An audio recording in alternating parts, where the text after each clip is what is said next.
Ubunge wa kaunti kana kuma kaunti ya Nairobi na rete manti ya WAAMBA wa MIUNDA ya Cukuru cha Mwingi antupredete akiwa ibongelekete akadha na tarete kinya Cukuru mwenende uchiene kana nene ya kaunti ya Nairobi kichunche kemunde kiokitwa na waki wedra bukiambira iria nende Beatrice Lachi urani ubunge wa ndagoreti na kule dirikari nene kunenkanira title deed kana barua cha MIUNDA kima Cukuru yake na MIUNDA itekedire ekioka kwa Anthony Kabenya katumenye bichio imwe ya thina ile thirikari jitukite muji wa Nairobi kwambiria kira gavana Kidero, gavana Sonko, gavana Nkananu jithiretwo ikilwa nayo ni WAAMBA bwa migunde ya Mwingi. Aitha gutio no imwe ki thirikari ino yaomba kulwa na thina ino kwa tha ino thina ino liwikirikanaga gutamba mpaka kiri maskuru ma Mwingi. Kulinga na mubungu wa Dagoretti North Beatrice Lachi kile gishigo bunge kia skuru ya ilitu ya Lavington Secondary ya muna skuru ingi nyingi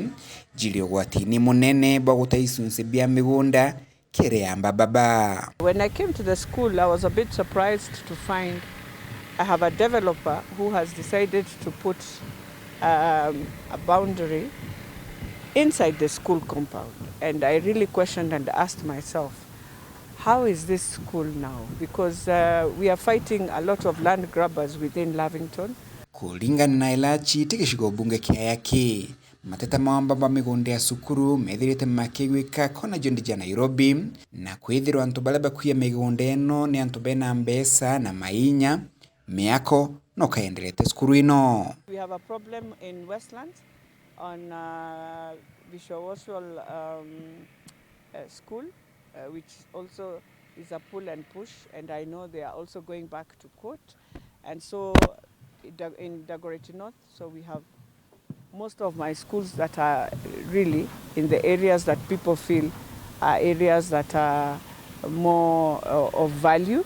Then we have Langata, which also has its own challenges. So I think in the whole of Nairobi, even in Eastlands, you'll still find the challenges that we are facing. If you try to fence Milimani Secondary, the moment you step on those grounds, it's just open on Procession Road. You will find 6 Prados coming in. You'll wonder, in seconds, they've arrived. And they'll tell you that is their land.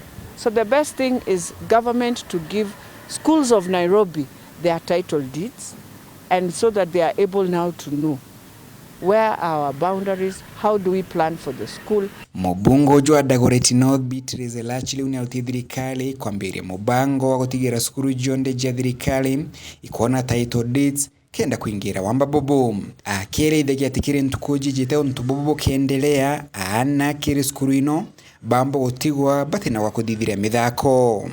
And the biggest challenge we also face is that we don't even have that land to build schools. So one primary school carries like 4,000 kids, and you cannot expand on land, you can only go up. So we are saying whatever we have, we can try and safeguard and build going up, but kids can have a place to also play. Because the other challenge now we are going to face is there's no ground for children to play. So I would really plead to government, we work together, we look at the titles, see how we can safeguard land for schools, and more importantly, where we know people feel this is land that has very high profits when they are selling. Kuma muji munene wa Nairobi, Mbeta Anthony, rangi wa Kathenya.